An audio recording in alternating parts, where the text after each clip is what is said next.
2-0 against us and manhandled us. There was a lot of competing hard tonight. They played hard. We looked like they was competing us. We got 47 shots, but it was nowhere near the type of effort we need. And in general, it was just more of the same from my club, just not quite right. That's it. We have questions for Ryan Ruikka.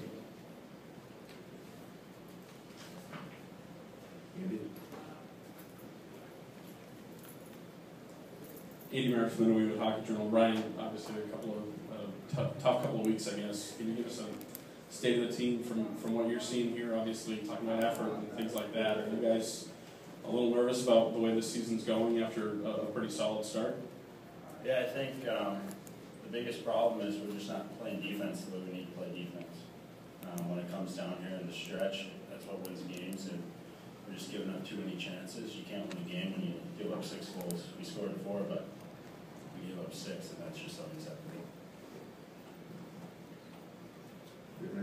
Scott McLaughlin? Scott McLaughlin, College Hockey News. Ryan, you guys lost this game 2 years ago, and I know that's something you talked about going into this game.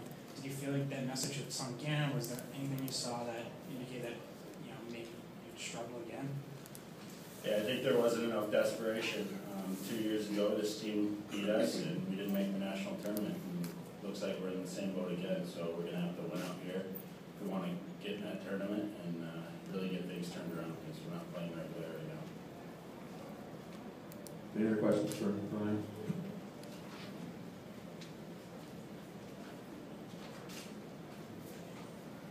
Kevin Dillon, Daily Press. Would you say the team's frustrated right now as it's continuing to slide right now? Yeah, I'd say the team's definitely a little frustrated. We struggle on our power play, and our top guys are getting frustrated that way, not being able to score. And I think that brings the whole team down a little bit. So we need to get that going again. And then just losing doesn't help. You want to win, but when you keep losing, it just kills the morale of the team.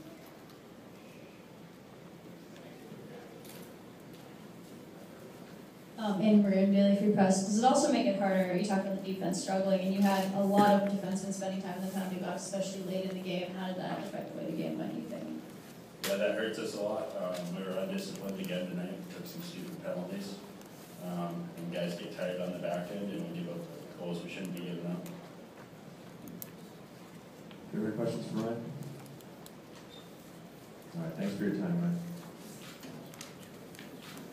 A couple questions here for Coach Parker. Nancy. Jack, you talked a lot about how much you like this team during the course of the season, ebbs and flows, et cetera, but, are you seeing other things that you haven't seen prior to last couple of weeks? Well, it's not the last couple of weeks, it's the entire second semester so far. I love the way we're together, I love the way we're competing, I love everything about our team. The first semester, and then we come back after Christmas, and from the get-go, we have not played anywhere near up to the way we played first semester. There's something that's taken the steam out of that team. There's something that's going on in the dressing room, and I thought I had my hand on it or my thumb on it, and I do not, obviously, because we just can't seem to get ourselves emotionally ready to play the way you have to play. We don't have anywhere near the discipline and the focus and the attention to detail, especially on defense, that we need. And I think we had all of those things first semester. It's almost like we threw a switch when we came back second semester. And since then, it's been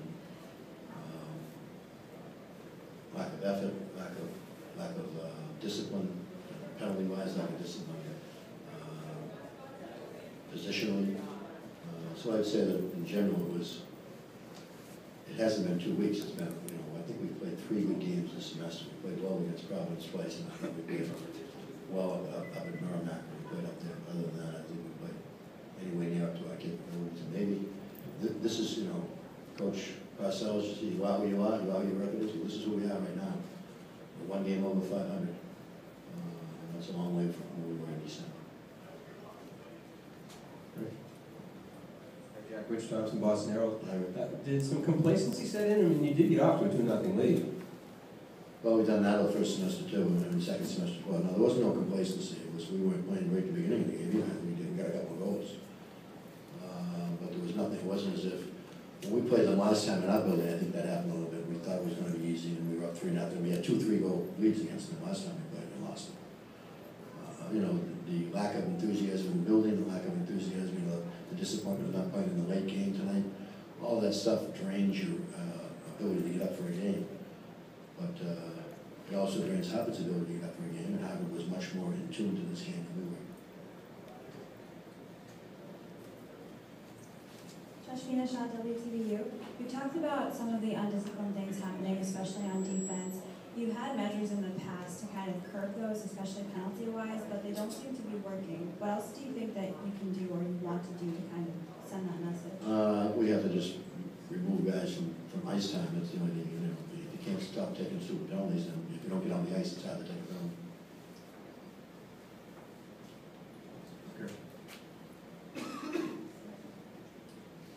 Tim Neely, Daily Free Press. Was Sean McGuire hurt at all tonight? It looked like he took a whack in the head. And Who? Sean McGuire. He did get hit right in the head with a stick, yeah. Did he check out all right, or? Yeah, seemed fine. Take He two wasn't fine at the time, but he was fine after that. more questions, Coach Parker. Ariel Aronson, Inside Hockey. You have a player now that's for the Terriers who's now suspended twice this season, and then again tonight takes a retaliation penalty that gets him kicked out of the game. You said, the team's been kind of playing the same way all month. They don't, seem to learn. Do you think, both with Privatera and the team, this not being able to learn from the past is what's causing this funk, or? Well, I don't think it's any question that in that particular case and a couple other guys, not being able to curb that stuff is causing problems. But our problem is not just stupid penalties. Our problem is we don't like, most of our stupid penalties are at the end of games when we don't like what's happening, and we let our emotions go the wrong way. The major problem is not, that's the problem. It's not the major problem. The major problem is lack of compete and lack of coming to the game and putting it on the line. We don't have that. I thought we had a great week of practice this week. It has not been because we haven't practiced hard. But they're almost waiting for something bad to happen. There's one more out there, one quick one. Andy.